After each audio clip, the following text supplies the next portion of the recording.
All right, here's a big maple tree job that me and Carter recently did.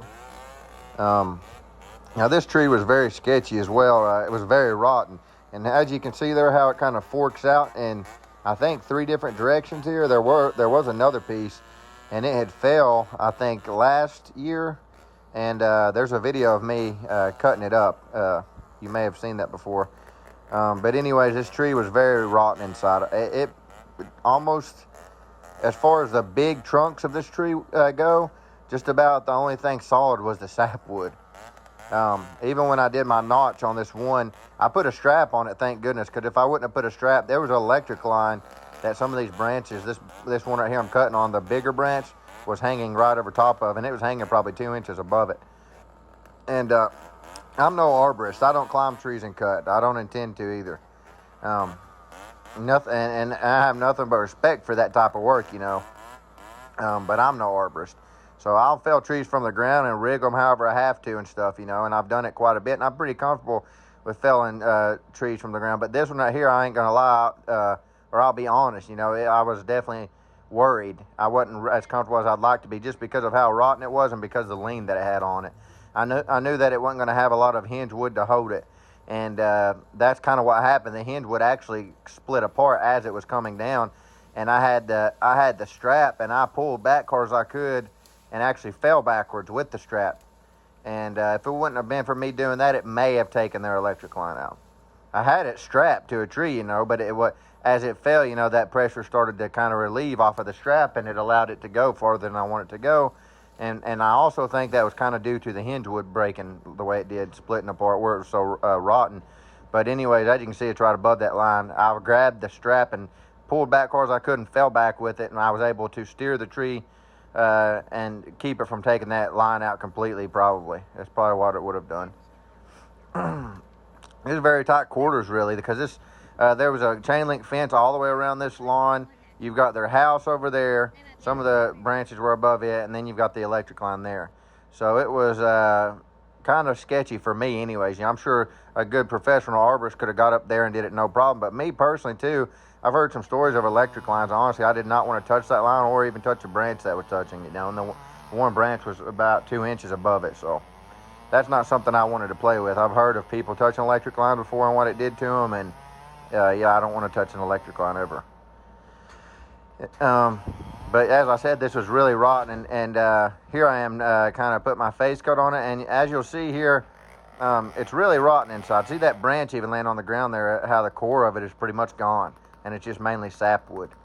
But the tree fell for the most part. Every time I cut it, fell where I wanted it to go. But that particular one I'm cutting on right there, you'll see me here in a minute with the strap, how I pull on it and I fall backwards with the strap. And thank goodness I had the strap on, and I knew that too. I knew it was above that line. I knew it was going that way, and I knew it was rotten, probably rotten. I didn't know exactly how rotten because all the other pieces I'd cut off were rotten as well. So I knew it was probably rotten. But as I said, I didn't know exactly how rotten. Here I am now. Watch it when it goes, and I pull on that strap and fell backwards. If it wouldn't have been for me having that strap on it and just pulling on it like I did, it probably would have taken the electric line out. But anyways, thank goodness all in all, this went good. This was a pretty good sized job, honestly, for one man. At least for me, it was. I'm sure, as I said, arborists and guys that do this kind of stuff, it might have been nothing for them. But I've hauled off 4 loads now of this wood and the branches on the trailer, 4 trailer loads, and I've got probably at least 1 more load to go. That little Polan saw right there, I bought that from Daniel that day, the very day actually. I went over there to borrow a tool from him because I was right down the road from his house, and I had pulled the pull string out on that lombard. When I pulled it, it just came completely out, and I didn't have the tools with me to take it apart and put it back in, so I went to borrow that from him. And when I was there, he said, "Here, take that with you." And he said, "I might even sell it to you. You might want to buy it for $40. And I said, after running it, that little saw cut great, honestly. I said, after I had used it and everything and seen how it ran and everything, when I went back to his place, I just handed him $40 and said, "Yeah, I'll definitely take it if you want to sell it for that." I've never really used Poland a whole lot. From what he said, Husqvarna has bought Poland, I guess. And he said he likes the original Polands better, though, than the ones that Husqvarna owns, if I'm not mistaken. He had another Poland there as well. But honestly, that little saw cut good. I can't speak to Polans a whole lot. I haven't really used them a lot. But I've used, I've never really used Husqvarna as much either, but I have used Johnson Red, which is owned by Husqvarna now, if I'm not mistaken. And I really like that Johnson Red. I love steel. Macola, I like Macolas. And the Lombard, honestly, that's probably my new favorite saw. That Lombard's made in the USA. I like that about it, for one, already. That's made in the USA. But I'm not trying to be biased. That Lombard, I love it too, just because of how well the thing performs. But as I said, this was a pretty sketchy tree. See that right there on the stump? Do you see where the hinge was and how it tore out on the side right there? I don't know if you can see that or not, but the kind of where the hinge were there just tore out on the side where it was so rotten. See the inside of it, how rotten it is? Which made it a little easier to cut, you know, when it come to bucking. A lot of it anyways. There was some solid stuff here. I did it down the middle on the butt of this tree, which is, to my understanding, the butt of the tree is the part above the stump, if I'm not mistaken, which is supposed to be one of the toughest parts of the tree that there is. You know, it's kind of what bears a lot of the weight, that and the stump, I suppose. To the best of my understanding, anyways. Correct me if I'm wrong, if anybody knows better than that, because I could be wrong. But if I'm not mistaken, the butt is the piece of the trunk that's directly above the stump itself. As I said, tight quarters in here, you know. Like right there was a fence. There's chain link all the way around the backyard. There's the house right there. The tree's pretty much right in the middle of the yard, and it's spread out pretty much in every direction, for the most part anyways. But yeah, that little Polan for $40, I'm pretty happy with that. To get a running chainsaw that cuts good, honestly, it cut good. Ran good, performed good, you know. Carburetor seemed to kind of hold its place, you know, as well, and so definitely for $40, I was happy to get it. Me and Daniel do quite a bit of trading, and then, as I said, I've got a lot of my saws from really good saws from him, like that Lombard. I'm not just saying it because it's American made, but that's my favorite saw probably now. Because one thing, the saw is 70cc. I like the muffler on it. It's loud, but I actually like it. I like how that saw sounds. I like how it cuts. It could pull a 28-inch bar, I believe, for sure. The saw isn't ported, but it could pull a 28-inch bar, I believe, right now the way it is, no problem. But really, most of the time, 24-inch is fine for me. I do like to have somewhat of a longer bar. Like this right here is a 20-inch bar, I believe, on that Polan. And works just fine for firewood as well, it does. But I like the longer bars as well, especially if you're doing stuff like this where you've got limbs and stuff like that. But here in a little bit, I get my Lombard again, because that saw right there, it isn't really quite long enough to go through the stump itself. I think that saw is only around, I don't know, 40-some cc, if I'm not mistaken, which is fine, you know, if you're just using it for firewood. It really is. It's just fine, I've found anyways. And I cut mainly hardwoods. But I can tell a difference as well when you get into the bigger hardwoods, and you get a saw that's more powerful compared to one that isn't. And, of course, keeping your chain sharp. But that Lombard, I mean, it cuts right through oak. It cuts right through hickory, big rounds of oak and hickory. And it just keeps on moving, you know. Learning the manual oiler on it took me a little bit of time, because most of my saws I've ever had all had automatic oilers. That Lombard, you've got to kind of manually oil it. I've got it hot before because I wasn't doing that enough, you know, and when I'm bucking oak, if I don't kind of pump it a couple times while I'm cutting through, or maybe even more if it's a big enough round, then it'll get pretty hot, you know, the bar and chain will, where it's not getting oil, enough oil. So I've learned a lot about it already in the little time that I've used it, but I really enjoy that saw. And blue is my favorite color, so it's kind of like a bluish gray color. Blue is my favorite color, but I really like the color of that Lombard as well. It's just everything about it, honestly, that saw. It's a great saw. I had almost even came to the point of selling it before, but I don't think I probably won't get rid of that Lombard, honestly. I've sold so many different saws and traded so many different ones, but honestly, that Lombard, I just really don't want to get rid of that saw. I like it that much. It's a 1968, you know. It's not a saw that you can come across very often. And did you see that Macola at the beginning, Daniel's Macola? It's called a Timber Bear or something like that. I'd never seen one of those. I think he said they had only made so many of them, and I guess they had came out after the 1010s, and they're very similar to a 1010 if I'm not mistaken, from what he was telling me. But he's got some Macolas. He's got one that's 80 cc's, I think, or 88 cc's or something like that. So he seems to get saws quite a bit, you know, and he trades around a lot, and he's good at working on them too. He's good at getting them going like that. Lombard, for instance, he got that in parts in a box and was able to get that thing put together. And you know, I didn't think he would get rid of it, you know, to be honest with you. But I asked him about it one day about selling it, and sure enough, he gave me a really good deal on that saw too. Very good deal. But yeah, I like Daniel. It really helped me, him being right down the road for this particular job. Not only that saw, but then just the tools to put my pull string back in my Lombard as well. But me and Carter are going tomorrow to finish up the last of the limbs and stuff. There's a little bit of the wood itself as well. We got most of the, a lot of the wood today, and then a lot of the branches as well. But tomorrow I plan to go and finish the last of that. Right now it's around almost 7 o'clock at night. I'm sitting here editing this video. My kids and my wife went outside, and I'm sitting here in a recliner kind of just relaxing, because this one was pretty energy consuming, lifting those. I got my axe and kind of split these rounds down smaller, you know, but this maple, some of it, what was solid was very heavy, you know. I would say 100 pounds around it, some of these rounds. And so it takes it out of you when you sit there and move them things around. And they had no entry to get, you know, a trailer or a vehicle in their backyard, so I wasn't able to do that.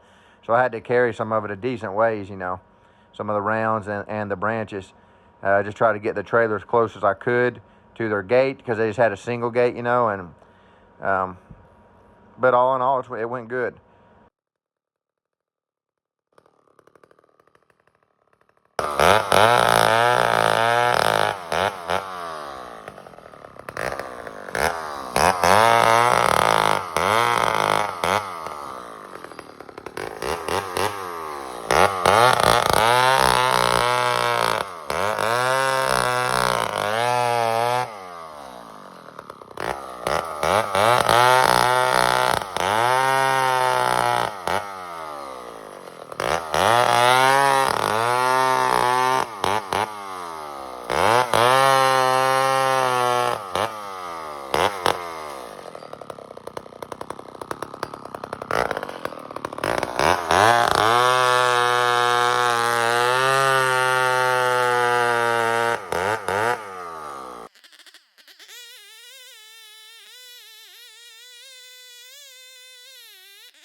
Gonna be lots of loads with the brush and stuff.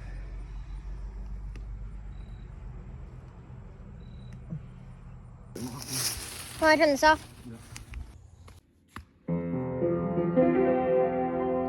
I can't tell you while you're walking through this valley, and I can't tell you just how long you've got to stay, and I can't tell you why your heart feels so unsettled, or when this all will change. But I can tell you there is something you can lean on.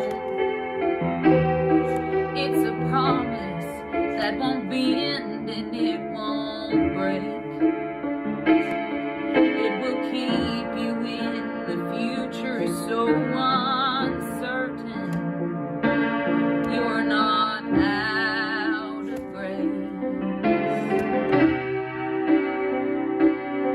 And when the darkness overwhelms you and the fear just won't subside, when your questions outweigh answers on those long and lonely nights, when you gotta keep on moving, He is with you in the valley of despair. He won't leave you there.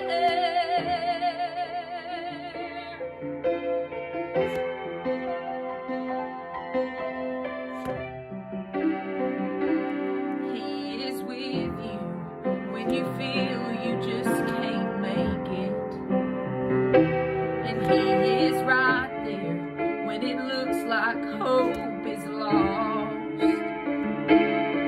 You're gonna find out He's nothing less than faithful, so just keep holding on.